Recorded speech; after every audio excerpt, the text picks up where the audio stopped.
그래서 우리가 지금 너무 붙어 있는데 조금 더 조금 해줄게요. 부담스럽네요.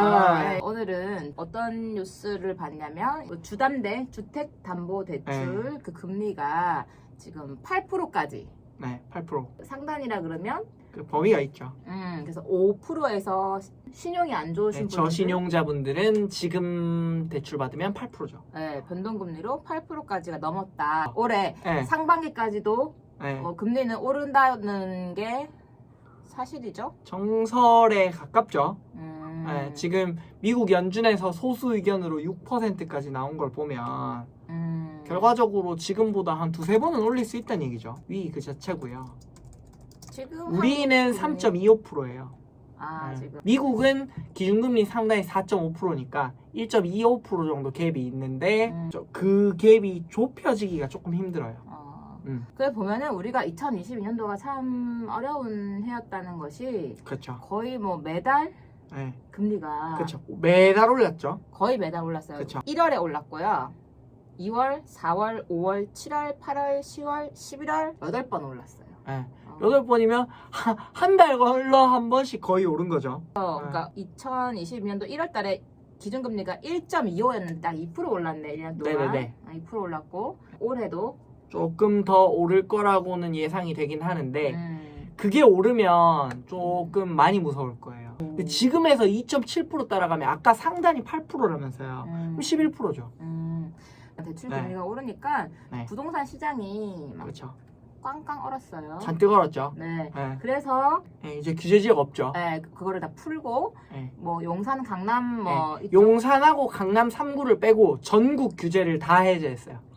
네. 그러면은 또 이런 생각이 들 거예요. 집이 네. 지금 없으신 분들, 네. 무주택자 분들은 네. 그러면 집을 한번 사긴 사야 될 것 같은데 네. 어떻게 보면은 이게 또 기회일 수도 있을 것 같은데 현금이 네. 좀 있으신 분들이라면 네. 아니면 내가 직장이 그래도 나는 좀 고정적으로 들어올 수입이 있다 하시면 네. 언제 집을 사야 될까 네. 이거를 또 생각하시는 분들도 계시다고. 네. 지금 이 규제가 해제됐다는 거는 무주택자분들하고는 해당 사항이 없어요. 원래 무주택이던 분들은 지금 그 지역에서 집을 사도 별다른 페널티가 거의 없는 분들이었는데 보통 이렇게 규제 지역에서 해제가 되면 다주택인데 현금이 많은 사람이 급매로 나온 집들을 소위 죽줍을 해서 지금 이 추락하고 있는 경기를 약간 연착륙하게 해달라라는 의미의 규제 해제이기 때문에 사실 무주택자들이 말하는 내 집장만 타이밍하고 이 규제 해제하고는 조금 거리가 있다. 그래도 무주택자분들이 어쨌든 고민은 하고 있단 말이에요. 그쵸. 언제쯤 사면 좋을까 네. 생각을 많이 하고 있는데 네. 만약에 본인이 무주택이었다면 네.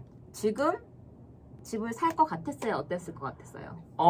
지금 같으면 이게 그 빌라도 괜찮은 분들하고 아파트여야 하는 분들은 조금 사정이 다른데 보통의 경우에 지금 서울이 기준이죠. 지금 말씀하시는 게 지방은 아닌 것 같고 그러니까 소위 그 지금 우리 그 빌라왕이라던가 전세 대란이 있었던 지역들이 그나마 빌라 시세들이 제일 낮은 곳들이니까 여기 같은 경우들은 거의 반전세 정도의 돈만 있으면 지금 무리해서라도 대출을 받으면 살 수는 있죠. 그리고 제가 이 말씀을 무리를 해서라도 살 수는 있죠라고 말씀드리는 이유는 그나마 거기서 매매를 하면 그 원금이 2억 안짝이에요. 거의.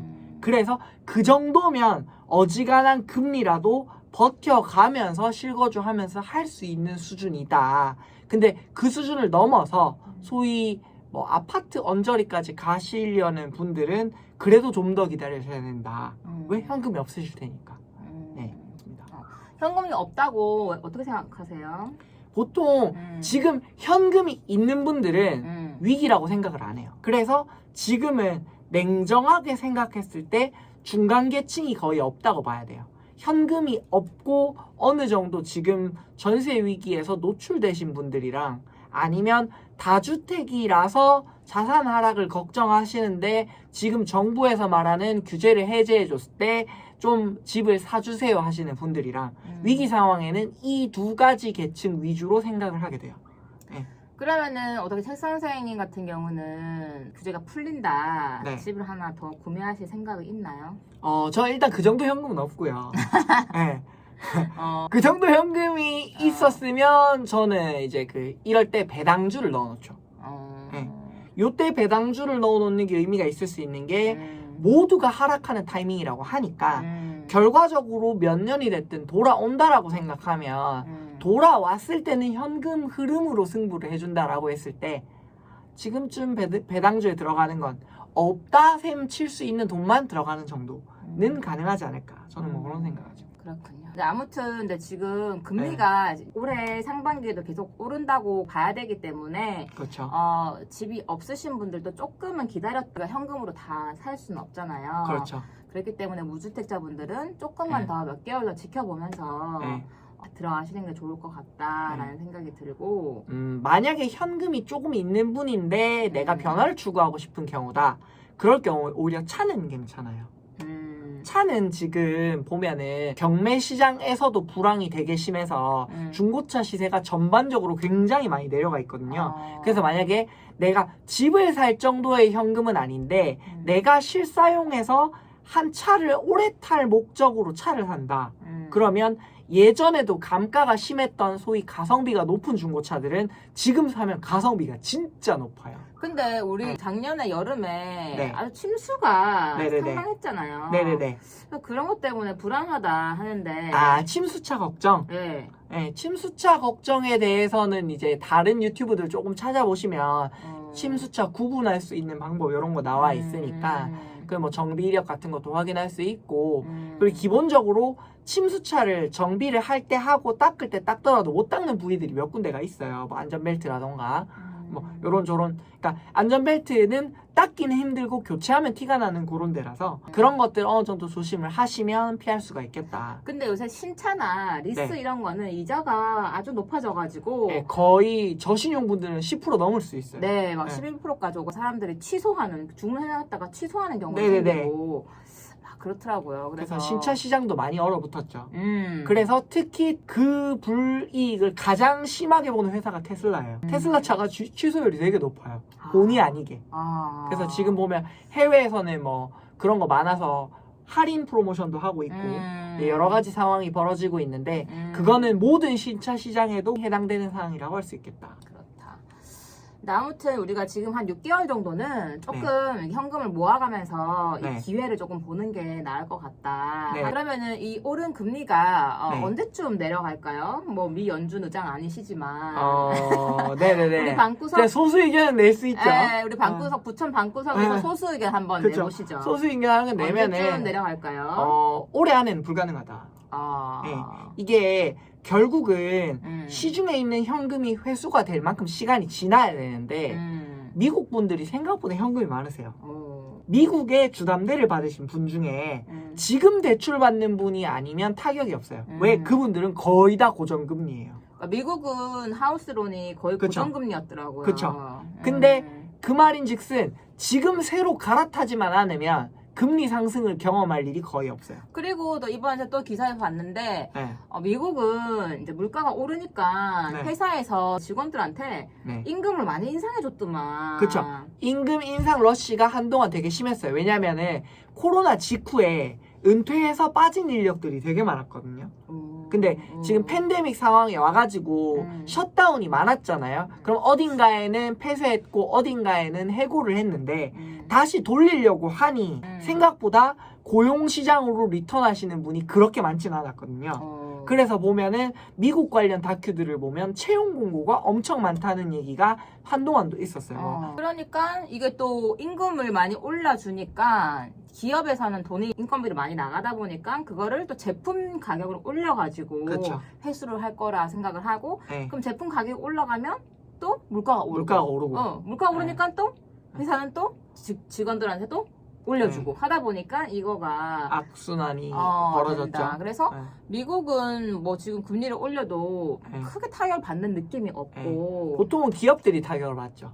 기업들이 자금 조달이 힘들어지니까 그리고 미국 금리가 올라가면 우리도 타격을 입어요. 주로 우리 1금융권 말고 이금융권이라던가 카드라던가 대부업이라던가 이런 데들은 자금 조달 비용이 원래보다 많이 올라가니까 거기서부터 이미 대출이 많이 막히고 있어요. 보니까 그런 대출업체들이 지금 대출을 해줄 수가 없다고 많이 네네네. 막혔다고 하던데 네네네. 그건 왜 그런 거예요? 자, 우리는 일단 법정 최고금리 개념이 있죠. 근데 법정 최고금리가 지금 시행령으로 20%로 막혀 있거든요. 근데 조달 비용은 거의 3배가 됐어요. 이자가 3배니까. 그래도 그 사람들은 네. 가지고 올 때 20%는 안 줄 거 아니야. 근데 그 사람들이 평소에 가지고 가던 마진 폭이 있을 거 아니에요. 예를 들어서 내가 예전에 막 2에서 3으로 조달을 해서 한 10% 남겨 먹었는데 지금은 그게 6%가 되면서 마진 구간이 거의 절반이 됐을 수 있죠. 그러면은 누군가는 자금 조달이 어려울 수 있죠. 우리 왜 은행은 중앙은행에서 돈을 빌려와서 찍어내서 빌려주는 개념이지만 대부업 같은 경우는 가지고 있는 자금만 대출해 줄 수 있거든요. 그렇기 때문에 자금 조달이 힘들면 이익이 급격히 나빠지기 때문에 지금 대부업에서 예를 들어 책이란다. 돈을 빌리시는 분들은 회수가 어려운 머릿속에 책이 가득하니까. 할 일 없으니까. 그렇죠. 예. 그래서 지금 대부업을 찾으시는 분들은 아무래도 취약하신 분들이 많다 보니까 지금 굳이 리스크를 안고 빌려줘야 하는가라는 고민들을 대부업체들도 많이 할 수 있죠. 근데 또 우리가 생각하기에는 대부업체들은 그거 뭐 20%까지 뭐 많이 남겨 먹는 거 아니야 생각했는데 네. 또 그쪽에서도 이렇게 돼버리면 이제 우리 직원 월급도 못 준다, 네. 회수도 안 될 수도 있고 하니까 네. 몸을 사리는구나. 네. 그리고 우리나라 같은 경우는 법정 최고금리를 꾸준히 줄여왔어요.